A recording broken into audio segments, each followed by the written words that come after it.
My name is Devna Panda. I'm currently a first year at the University of Minnesota, Twin Cities. As you all know, I was fortunate enough to be a mentee in the Talaria program this past summer. Over the course of the summer, I completed a literature review titled Epigenetic Mechanisms of Metformin, which contribute to survival in cancer patients. And I completed this project under Dr. Shinozaki, who is a professor and physician at Stanford University. So today, just to give us a brief overview of the agenda, I will be discussing the purpose of my project, process I underwent, the key studies that I highlighted in my review, and some general takeaways that I had from this wonderful program. So to start off, I want to give you all a bit of background regarding how I decided to choose the subject area as my research topic. After talking with Dr. Shinozaki, brainstorming some other areas of interest, and explaining that I had received an elementary introduction to the field of epigenetics in the past, we thought that it would be easier to delve deeper in a field that I had some exposure to rather than starting fresh with a completely new topic. Moreover, Dr. Shinozaki's lab worked with epigenetics as well, so it was well within his area of expertise. As for narrowing my topic down more specifically, just from epigenetics, Dr. Shinozaki knew of studies and was hoping to begin working with studies that discussed how metformin, which is a medication used for treatment of type 2 diabetes, actually happened to increase longevity, so lifespan for diabetes patients, even when compared to the larger non-diabetic population, which was, incredibly fascinating. And currently, metformin is also being used as an anti-cancer agent as well. And to give you a bit of background, epigenetics concerns changes in gene expression that take place when no modification is made to the specific DNA sequence.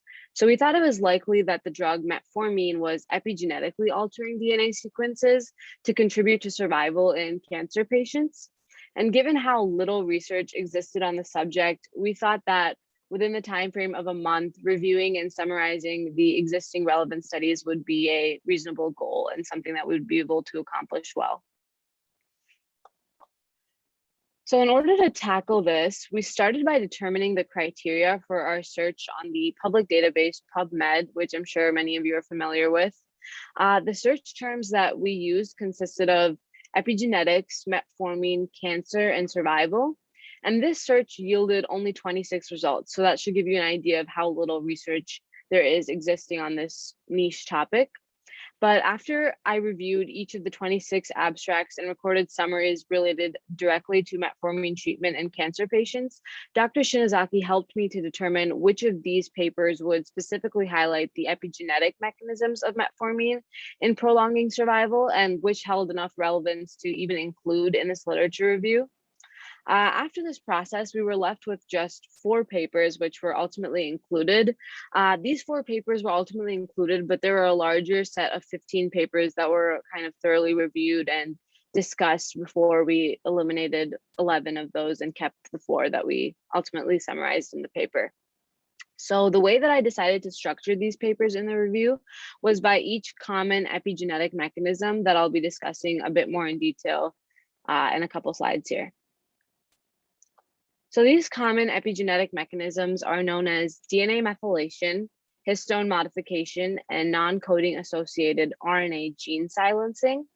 So to give you an overview of each of these, I'm just going to skip ahead one slide here so that you can have some visuals to understand this. But during the process of DNA methylation, which is just this picture right here, this process is actually when a methyl group is added to the cytosine of a DNA, and it has an impact on gene expression because it can induce gene silencing by preventing DNA from going through the process of transcription or promoting proteins that impede gene expression itself, which ultimately silences genes. So that's kind of an overview of DNA methylation, and you can see that the way that that works doesn't have to do with actually altering the DNA sequence, but it ultimately has the same result of silencing genes. And then the next most common mechanism is histone modification. So in our cells, for those of you who aren't familiar with this topic, DNA is wound around groups of cylindrical histone proteins, which you can see in this picture here. And these histone proteins support chromosomes and compact DNA into chromatin, which is the state that it exists in. And when DNA is wound more tightly around these histone proteins, gene expression is suppressed to a greater degree. Histone modifications occur when acetyl groups, methyl groups, phosphoryl groups, or ubiquitin are attached to a histone protein. And each of these processes can impact genes a bit differently, but they ultimately all have the same effect of impacting gene expression. I won't discuss how each group's effect on the protein changes the expression of the gene just for the sake of time. But then the third most common mechanism was non-coding RNA-associated gene silencing. So in order to understand this, it's important to know what non-coding RNA's function is. So non-coding RNA is RNA that goes through the process of transcription, but does not go through the process of translation and does not get translated into a protein. So one epigenetic mechanism is when this non-coding RNA is silenced. So now that we've kind of discussed what each of these are and you guys aren't in the dark as much anymore, these were kind of the titles of the papers that were the key portions of my literature review. And ultimately from each paper, we were able to deem that metformin made the cancer cells more susceptible to chemotherapy by showing specific signs of the epigenetic methylation based on whichever paper it was specifically. Ultimately, we concluded that metformin is certainly beneficial in the treatment of certain cancers, although there are a limited number of existing investigations related to the epigenetic mechanisms of metformin in contributing to survival. So there does need to be more research conducted on in the general area before we can say more conclusively what metformin's impact is. But the research that is currently out there is promising and does show that metformin is an effective anti-cancer agent. Now for some takeaways that I had from this program. So given that I had never participated in academic research before, it was incredibly valuable for me to have experience conducting academic research under the guidance of a mentor. I found that Dr. Shinazaki's guidance allowed me to set reasonable goals and engage in a project that I would be able to complete and ultimately feel proud of.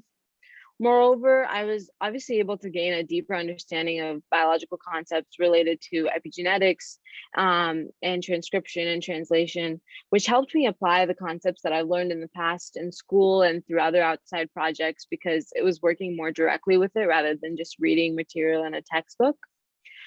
Finally, this experience allowed me to manage my time well so that I wasn't overwhelmed at the end.